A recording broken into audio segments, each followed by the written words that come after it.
Do you need your water near you? Let me just take a gulp.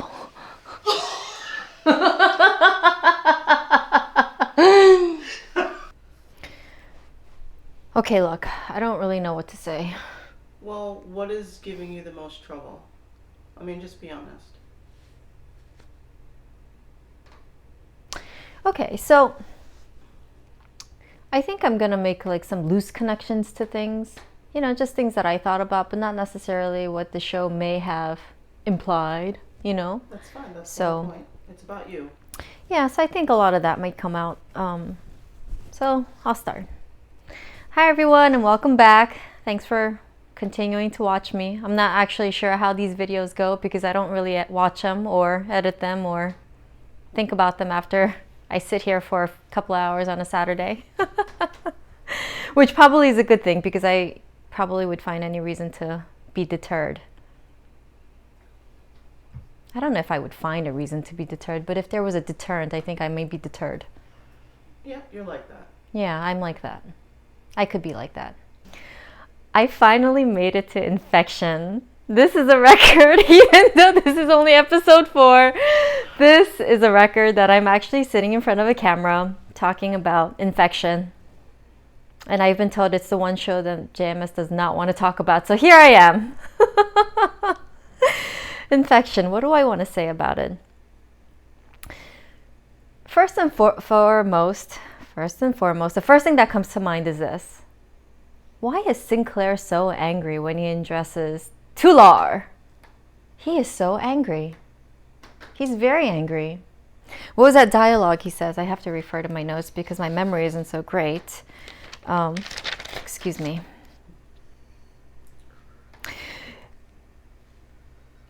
You know, when he gets to Tular and he finds him and he says to him, "Your name is dead, Tular. Your world is dead. You failed." But then the way he said it, right? He's purposely just pissing him off. Your name is dead, Tular. Your world is dead. Why was he talking like this? Like why was he getting him so worked up? Who knows my name? Your name is dead, Tular. Your world is dead. You failed. You failed in your mission. Ikara is dead. By your own hand. You and others like you. That is a lie! That is a lie! Ikara is dead.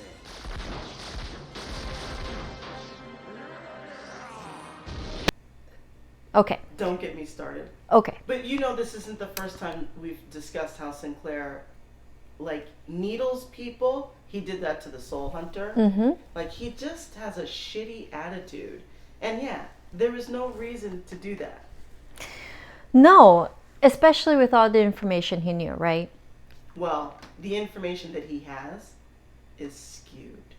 Mm-hmm. The way that Franklin relays what he learned about the Icarans to Sinclair is incredibly wrong. That's one of my beefs about the episode. So he takes this information and he's like, oh yeah, because they were like the Nazis. So he takes this weird interpretation that he got and he takes that anger with him into that conversation. Yeah, so I had an issue with the way Tular is addressed by Sinclair. I had an issue with the way Sinclair approached him, and basically I really just, what's the word? I mean, needling is one of them, but like antagonizing. Yeah, that's the word. Where he just antagonized him by saying, your name is dead, Tular. Your world is dead. You failed in your mission. Ikara is dead by your own hand. Why would you say it like that? And I understand that Dr. Franklin, right, the way he relayed the information was really unsympathetic. That it was as if they destroyed their own world. They did, but it was as if they did it on purpose. Right. Yeah. He made it seem as if they intentionally destroyed their own world with a purpose of pretty much making their whole race extinct, right? But the thing is, the Karens did this for a protective reason. They were invaded over and over and over and over again. And if you were at a place where you were invaded over and over again or bullied over and over again, wouldn't you try to find a way to actually survive?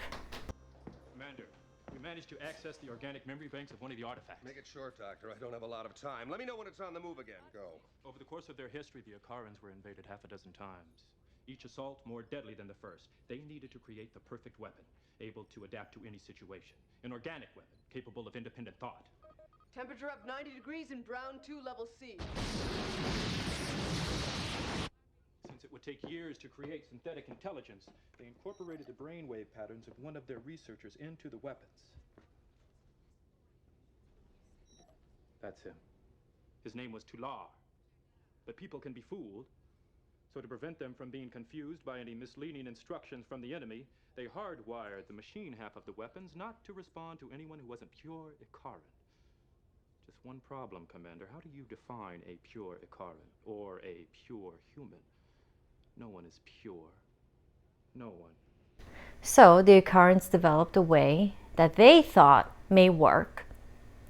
And they said, okay, well, you know what, we're going to do this sophisticated programming so then if any invaders come in, they would kill them, essentially.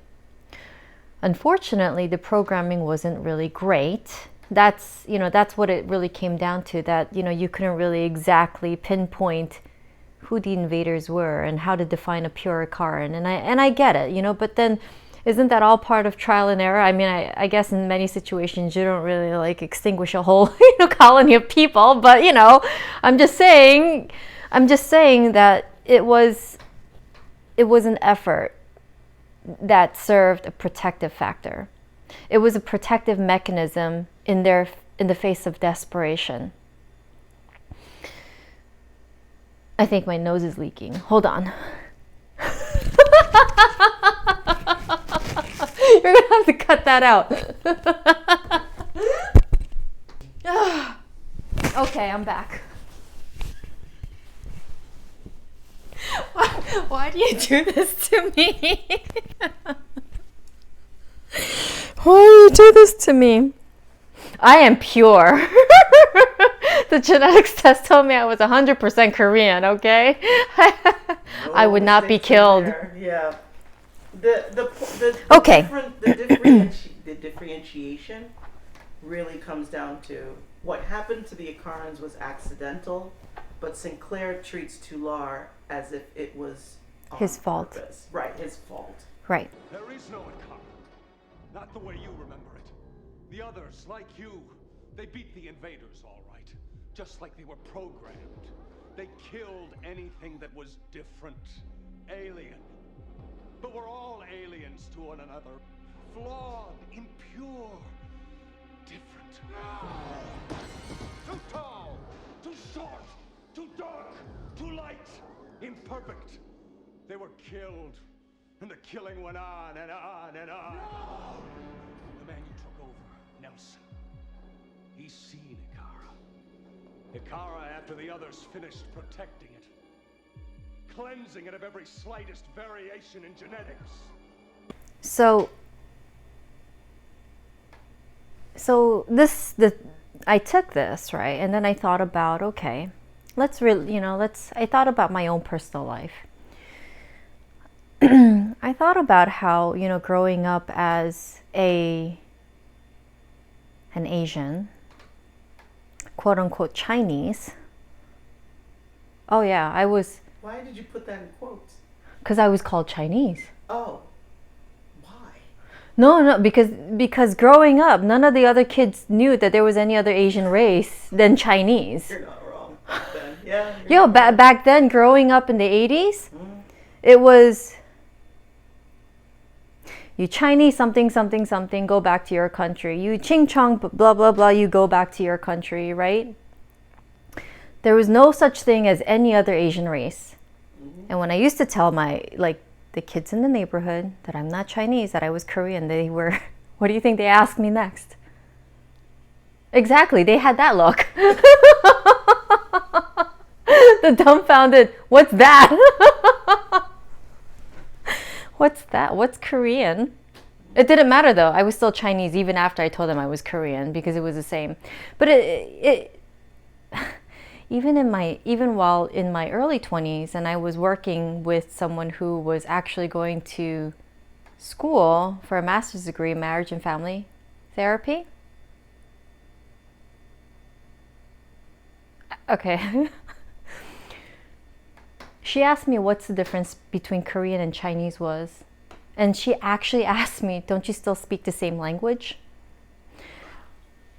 And that was almost 20 years ago, but still. And she was she's obviously wasn't an ethnic minority. But anyway, growing up, I had a lot of experiences with racism and with bullying with kids around the neighborhood. And they really I wasn't very much accepted because of my race. So, and then you have the dynamics of my parents, right? And between a combination of just what was internally within my home, in my internal world, right? And then also what was happening in my immediate exterior. I've created a certain way of approaching or not approaching people. I turned within, I was withdrawn. So when other people who meant well approached me, how do you think those reactions went? I was extremely guarded.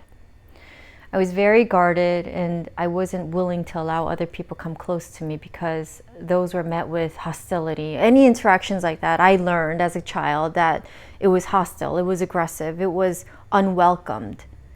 And I would say that those experiences made me feel like I couldn't let anyone in unless they were, in my own views, pure, right? Or genuine or honest, or someone who, despite how many times I was going to act aggressively back to them or ignore them or not even acknowledge them, that if they put the effort in, then maybe they had a way of being able to come into my space a bit. So that's the closest example that I could think about. But for me, that was all a protective factor. That was all a protective mechanism. I wasn't just going to let anyone come into my life because all those other times people just sort of forced themselves in. It was aggressive. It was hurtful. It was damaging. So why would I do that? So if I think about the Icarans and what they were actually trying to do, they were trying to keep other people from destroying them, essentially. But just like how I may have put up my own wall growing up, it also backfired for the Icarans. I put up my wall and then I spent years really being isolated, withdrawn, and not social at all, which is why my social skills were really lacking, especially in my younger years. I really, really grew up in a bubble between all the dynamics in my family, the experiences that were going on around my surroundings, and then how I internalized my experiences. Kept me in a bubble. So yeah, even now I'm still a little socially awkward. Some of the things I say don't make sense. My sense of humor is a little strange, and only I think it's funny, but as long as I think it's funny, I think it's okay. If I could laugh at myself, you don't have to laugh with me. That's all that counts. That's all that counts. I'm happy now, so that's all that counts. I'm not out there hurting anyone At least I'm not trying to. At least not intentionally. Now, when I think about that, and if someone approached me and said, well, you did this to yourself. You chose this life yourself. You chose to be withdrawn. You chose to be isolated. You chose to be socially awkward. You chose to be depressed, or you chose to be whatever. And then if they were to say you chose this to yourself, for yourself, you did this to yourself, I mean, would that make sense? What the Icarans did was a function of what was going on in their life, in their world, in their colony, in their existence. If it wasn't for the outside influences, would they have done that? Would they have had a need to like create the ultimate weapon that they had to program in order to make sure that they had a chance at survival? The only problem is, again, it backfired, but it wasn't intentional. And like I said, you know, my methods and my own protective mechanisms backfired for me for many years. It didn't serve me well. Because, you know, surely it like left me with a lot of limitations then, but it wasn't intentional. So I thought about it that way. And then when Sinclair, you know, listening to Sinclair talk to the Icarans like that really, well, Tular like that was really upsetting. So then if I was, let's say if I had like a client in front of me, and that client essentially ended up hurting themselves in some way, whether it's shutting people out or turning to substance use or becoming extremely depressed. So am I going to point a finger at them and say, well, this is something you did to yourself? It wouldn't make any sense. All that was a function of something else. Yeah. So Sinclair, I'm sorry, man. You're not doing a good job. So anyway, okay. No, so that was something that really bothered me about this episode. Mm-hmm. I don't really think that I can't really compare, you know, the Icarans to the Nazis or Tular to like having a Nazi mindset. Why would they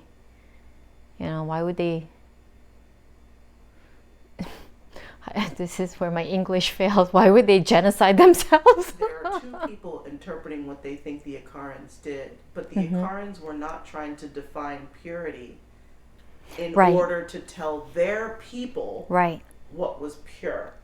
And Franklin's translation of that to Sinclair is essentially that. These fanatics and these military people tried to define what was pure Icaran. Mm-hmm. Yes, but they were doing that to tell the AI, not say to their people. So they're not Nazis. They're not turning to their people and saying, you need to be like this. It was for the purposes of the program to understand. So they're not Nazis. They're not trying to genocide their people. They're trying to protect themselves and define who they are to the best of their ability to someone else so that person recognizes them, not each other. So who set the parameters of what it meant to be a pure Icaran? Coalition of religious fanatics and military extremists that ran the government. They programmed the weapons with a level of standards based on ideology, not science. Like the Nazi ideal of the perfect Aryan during World War II. Exactly. The next invasion, 11 of the machines were released, and they stopped the invaders by killing anything that didn't match their profile of the pure, perfect Icaran. When they were finished, the machines turned on their creators. They began a process of extermination based on the slightest deviation of what they were programmed to consider normal. They killed and kept killing until the last Icaran was dead. What about the weapons? Well, no one to tend to them. They were destroyed by centuries of neglect. Except for number 12, which is here now, acting on a program to protect a world that's been dead for 1,000 years. Right, but then it gets lost, right? Because you could easily see this episode and say, okay, wow, these people are trying to define purity.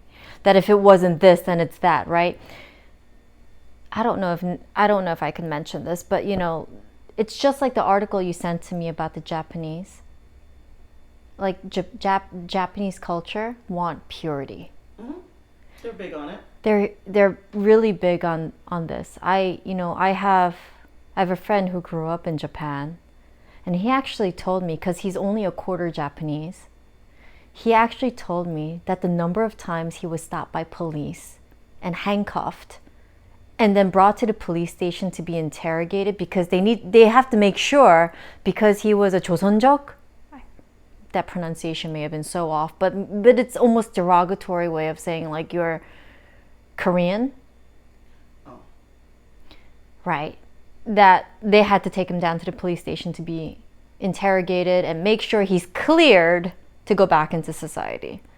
But he said it wasn't just once or twice. It happened a number of times. Now that's a culture that really defines purity, and thinks that that's important. And they have like no rules against it. Do you know that? No rules against any discrimination. Mm-hmm. Because they think it's right. Right. And they do that for their own people. Right. Their own culture. For nationalism. Right. Which is the exact opposite of why the Icarans did it. Right. They did it for... They're not trying to train their own people. No, they're trying to survive. Right. Right. So I could see how in this episode, that message could easily be lost. But the purpose behind that is what we have to look at, right? Not sort of like the side effect from it.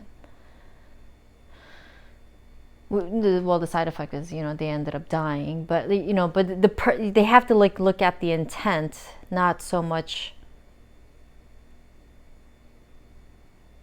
the outcome. The outcome. The outcome was unfortunate. Genocide is so unfortunate. It was very unfortunate. The anger that Sinclair uses, I think, is, JMS trying to write in what he thinks our anger should be. It's wrong. In general, that whole episode is really... I just thought it was so inappropriate. It wasn't... I would use a much stronger word for that. It was inappropriate. I thought it was just foul and really distorted. It was, because, like, they blamed them for what they tried to do to survive. And you can't blame someone's attempt at survival. I mean, people come up with all different ways of trying to survive. Some methods work and some methods are just, way off in left field. And I think it's only when you get to a certain place of testing it out or having to use it, you're like, well, wow, that was successful. Or you just say to yourself, oh shit. I don't think that they even predicted that. Yeah, it was a surprise to Tular. And then when they realized, it's like, you're telling me they didn't try to reprogram it? Like, they just were like, oh, you know what? We fucked it up. We'll just leave it how it is. Like, the idea of the Incarans is an unfinished idea. Mm-hmm. Like, it doesn't make sense that they didn't try to fix their programming error when they realized that the machines were turning on them. You're telling me they couldn't go back into the code and try to undo it? Or they just decided at that point, you know what, let's get rid of all the short people and the fat people and I don't think that was the case, but we don't have a full picture of it. The episode is manipulative, and it's manipulative in the worst kind of way, where the writer has a half-baked idea of what they're trying to communicate, and it just comes off wrong. It didn't come... I feel like... Okay. If Sinclair... Okay. First of all, let's start with Dr. Franklin. If Dr. Franklin communicated to Sinclair in a way where it was really what the true intention of this programming was, but in a way that was more sympathetic, then I think Commander Sinclair would have been more sympathetic to Tular. I don't think he would have started off by shooting him and then, like, be like, you failed, Like, why? But if he approached it with, Tular, I know what happened to your people, and I can explain, because we just figured it out, or whatever way it was, but if it came off sympathetic, there wouldn't have been all this unnecessary gunfiring and shooting, and even like Tular dying upset. I think I think Tular, like, even dying with like this level of guilt bothered me too. Go on. Look into his mind. He can't hide the truth. He can't lie to you. Look deep. Look at it. Desert. Yes. Dead. 1,000 years dead. There's your pure world. Your perfect world. He did this. Yes. No! Damn you, look at it. You and the rest. You forgot the first rule of the fanatic. When you become obsessed with the enemy, you become the enemy. Great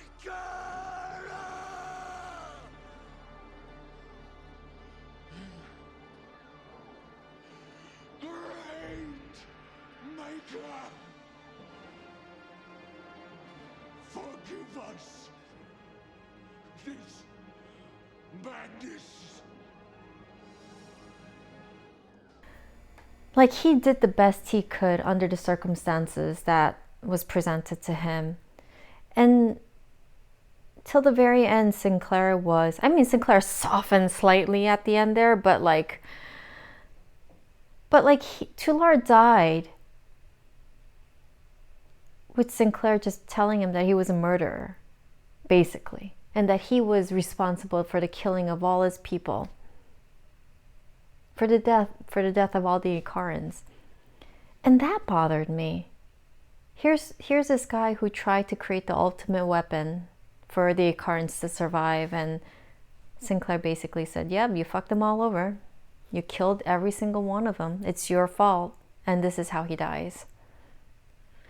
Instead of even one word to say, you did your best, but unfortunately, the programming didn't work, or some things may have been overlooked, and unfortunately you couldn't define what pure was because, whatever it may be.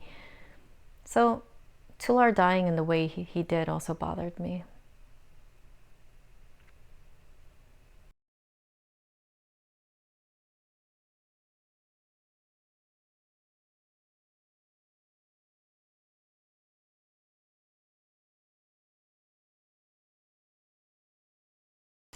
There was another thing that I wasn't so happy about.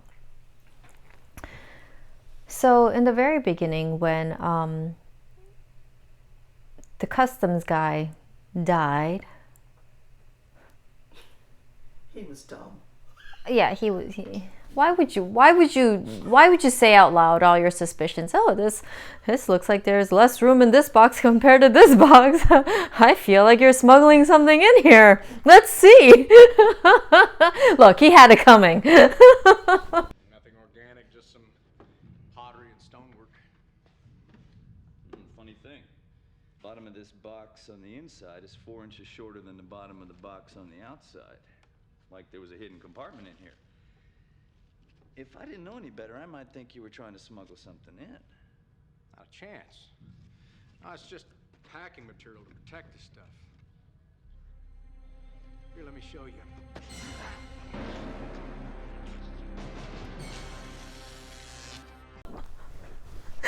No. It was a conversation between when the three of them were there with Garibaldi and Sinclair, and he says to him, Garibaldi says to him that there was nothing in the guy's records for any heart conditions. And Dr. Franklin, right, turns around and he says to him, "And which medical school did you graduate from?" How does it look? All the signs point to death by natural causes. Heart attack from the look of it. That suddenly? It's possible. I'll know more after we do an autopsy. Did you know him? No, he just started the other day. Nothing in his personnel jacket to suggest a heart condition. Yes. And exactly which medical school did you attend, Mr. Garibaldi? Nothing personal, Doc. I just want to be sure. I mean, like, wow, are you a little threatened? I have a problem with that. I don't care if, in my experiences, right? I don't care if you've only had like a kindergarten level of education, or if you have like 20,000 degrees and like alphabet soup behind your name. If someone asks a question because they have their own suspicions, or they have like their own thoughts, I think that needs to be respected. So if Garibaldi says, well, you know, like he didn't have anything about his heart, any heart conditions, why would you say that? Why was he so threatened? Like, were you threatened that you weren't going to be a legitimate doctor anymore? But, you know, in the work I do, we ask the same questions often to each other. And many times, it's such a great approach, because sometimes even the most simplest things gets overlooked. No matter who you are, what degree you have, what life experience you have, some things just need to be repeated because there's so much going on and you can't keep track of everything. But then not only that, but it's just simply merely the fact that someone's willing to communicate something to you. Why would you dismiss that? I mean, this sets the stage for then Garibaldi not wanting to, in the future, if, right, he's just like, oh, forget this. I'm not dealing with this anymore. He could easily say, okay, well, you know, he's the one with the medical degree. I will not say anything. He could easily do that. That reminds me, when I was like actually like 7th or 8th grade, the teachers always praised. There were like 2 or 3 straight A students in my school, in my class. The teachers always praised those straight A students, like out loud. And I went to a private Catholic school. They always praised the straight A students. So I actually learned that like it wouldn't matter what I say, because as a student who only got like B's and C's, that my input would never matter.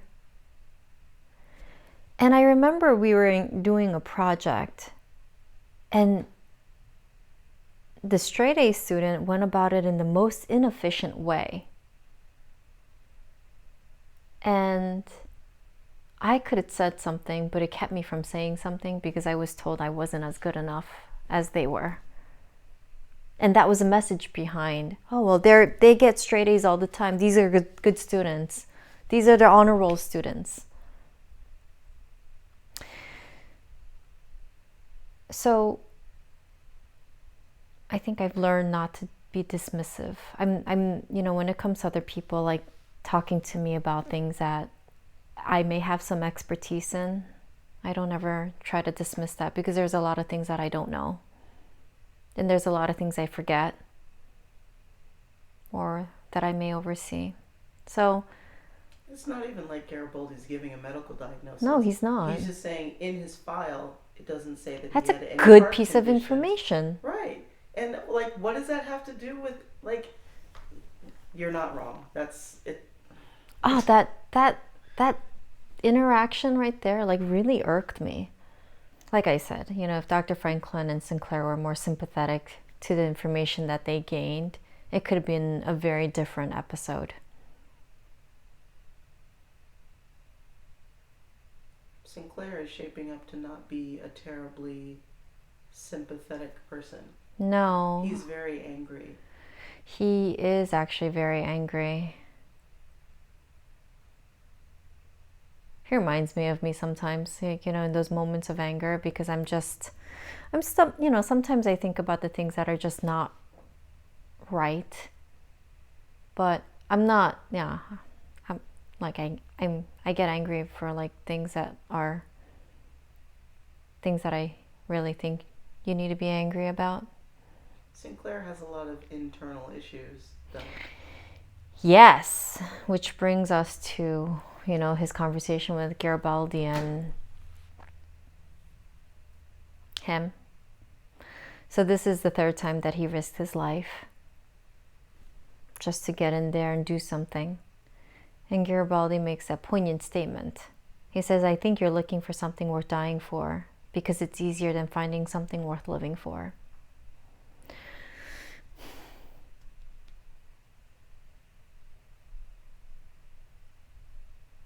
I think some people are at a place where that gives them meaning. What? Finding something worth dying for, because living is a little hard. It's challenging.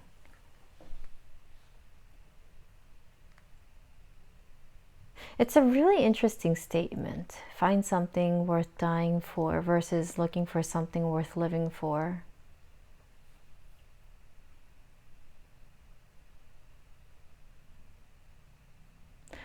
I think a lot of people are struggling with this right now too. Finding something worth living for. I think a lot of people are at a state where they're just sort of surviving. I'm not necessarily sure if they're looking for something worth dying for, but I think because that requires also passion in some way, I think. But I think Sinclair's a little bit of a different beast here.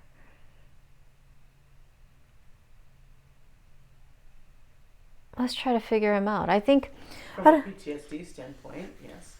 Because Garibaldi was specifically talking about people he knew that came out of the war not well. He's speaking of something that's still obviously very relevant today, that, you know, war veterans struggle to come back into civilian life successfully for a lot of reasons. A lot of those same veterans went over to help the Ukraine fight. Yeah, I mean, you know, if you look at survivor's guilt, that could be tied into it.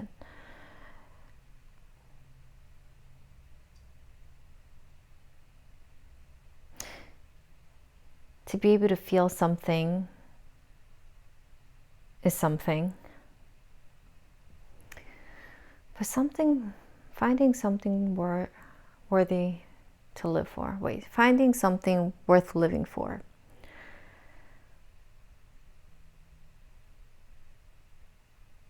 I think for some people that's a hard thing because there's a lot of challenges going on.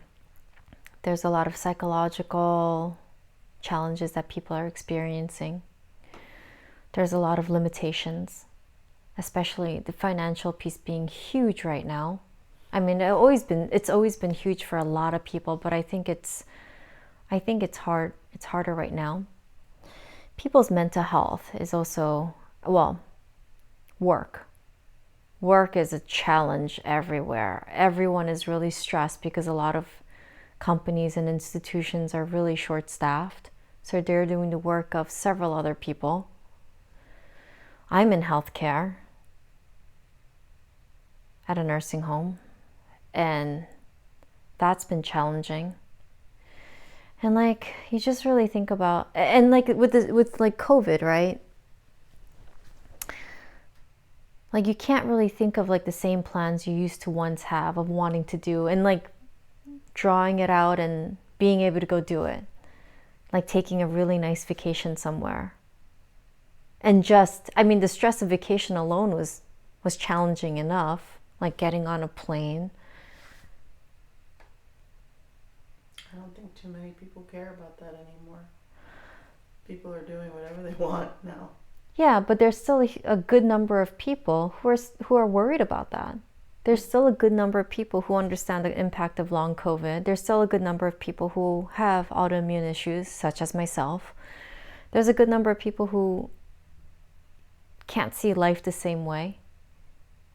I mean, because I have my, autoimmune disorder, I still have to wear a mask everywhere, and even though I may be the only one. But I know that I'm not alone. Some people, I think, just sort of have decided to just deal with the consequences, whatever they may be. Right, you don't have that luxury. No, I don't have that luxury. But then if they actually did deal with the consequences, it's not easy for them either. But it's also a state of being exhausted and tired. And I know that some people just simply don't, it's not on the forefront of their minds anymore. They don't care, COVID is now like the new flu. But I think it's hard. I think there are a lot of challenges out there. So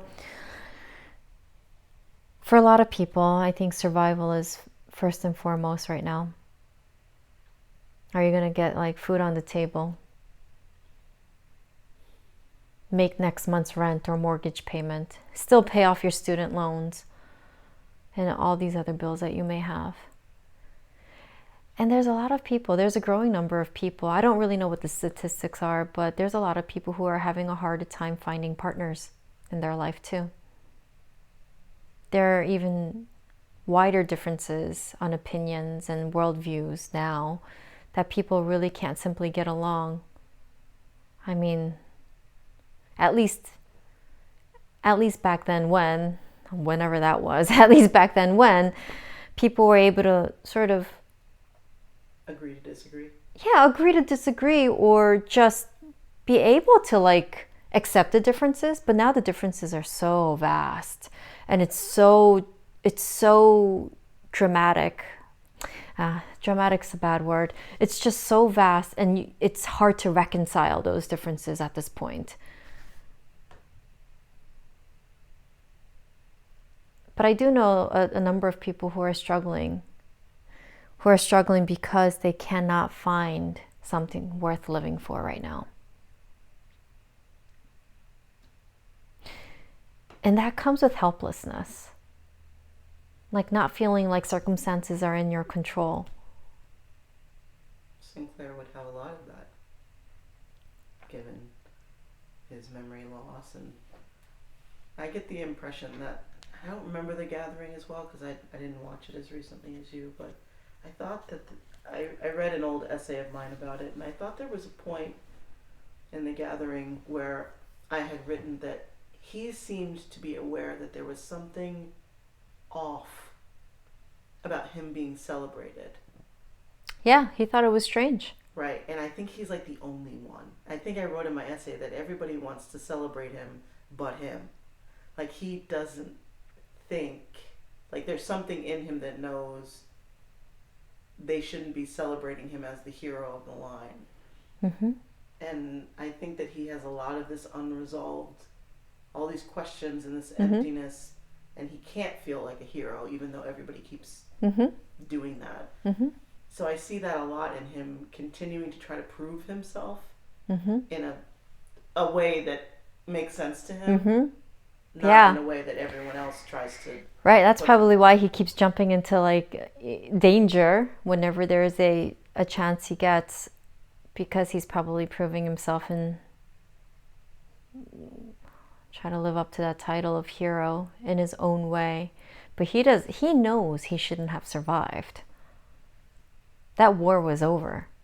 Yeah. Until they decided that it was going to stop. But he has no recollection of even how it stopped. Let's see. I said that I thought the two of you were similar. Yeah. With my imposter syndrome. Your imposter syndrome is a weird thing, but for different reasons. I think that you have a lot in common with them. I don't know if you know why. I'll think about that. All right. I still love Ivanova. So far. I still continue to like her. That one line she delivered to Miss Kramer.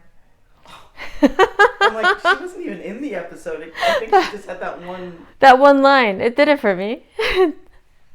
Don't. You're too young to experience such pain. That was enough for me. Yeah, that was enough for me. Commander, I understand there's a problem. Some kind of attack. Ms. Kramer, you are in a secure area. You will leave, and you will leave now. This is news. And the people have a right to know. And you have a right to spend the next 2 days in the brig. Lieutenant Commander, I want this weapon triangulated. Confirmed. Relay the data to security. I want this thing pinned down to within 10 feet. Coming up now. Commander. Don't. You're too young to experience that much pain.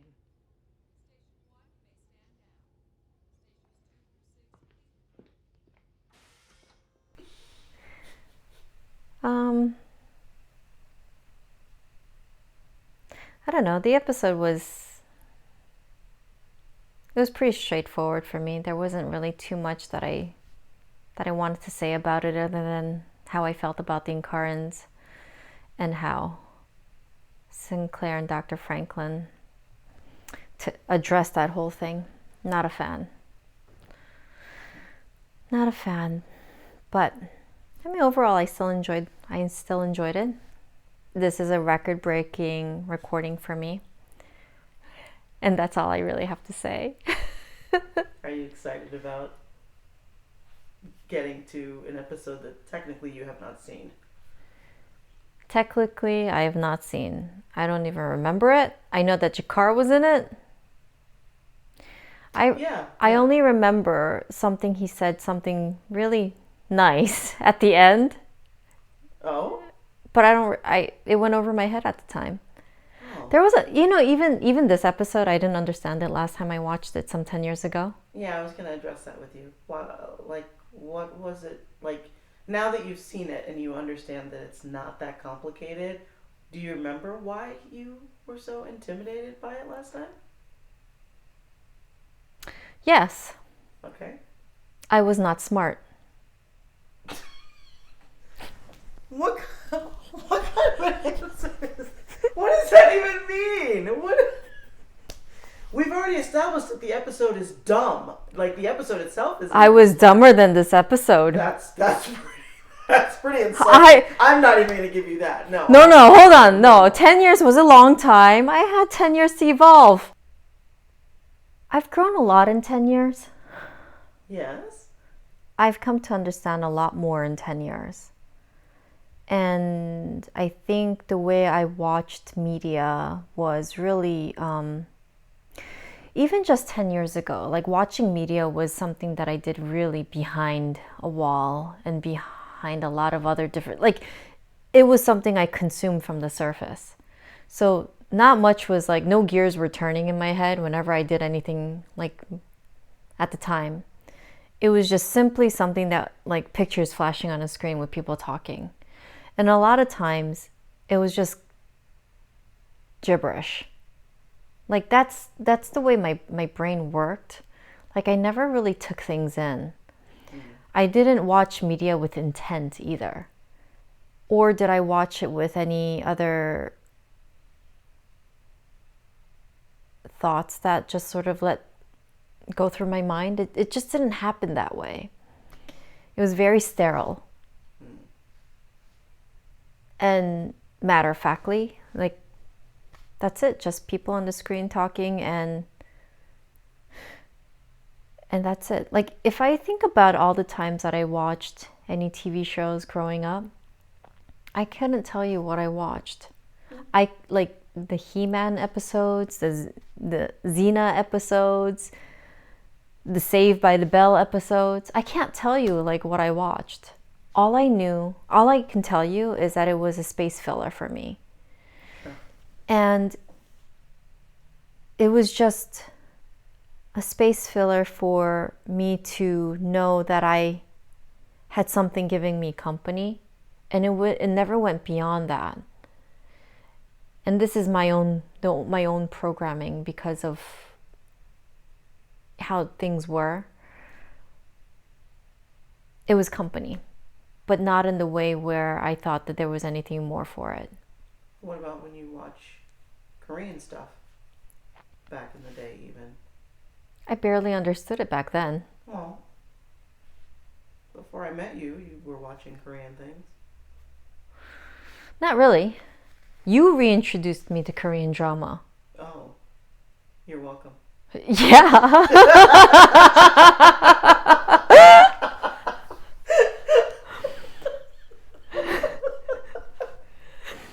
You're the one who introduced me to Korean drama and anime. You're welcome. And video games. You are so welcome. Yeah, I'm ruined now, but no, okay, but it was you. It was your influence. So growing up, I watched Korean drama, but I hardly understood it because I didn't speak Korean very well back then. I only knew a few phrases. I started watching Korean drama a bit more seriously a few years ago, but the past year and a half I watched with much intent. I never watched media with any intent. I don't think a lot of people do. No, but now I could tell you, and I think I remember like misunderstanding this episode the last time, that I focused on like what it meant to be 100% pure. What does it mean to be 100% pure, since you are, according to your DNA, big old circle of yellow? It's a specific yellow. Whatever. It's like yellow 259 or something. You are definitively 100% Korean, not a smack of anything else in you. You are... The Ikaran robots would not kill you. I suppose then it would just mean that I live. It means absolutely nothing. It means absolutely nothing. It could mean that I'm uninteresting, but it means absolutely nothing. You're looking forward to 5? Maybe. What do you mean maybe? I would think that you would be excited to... I broke my record. I could stop now. No! No! I got up to episode 4. This means I don't have to do B5 anymore. Right? And then in 10 more years, we could do it all over again and get to episode 6. You know I'll be 70 by the time we finish it. No. Absolutely not. I'm right behind you. I'll be 60 with a cane. How about that? I think you did watch 5. I did.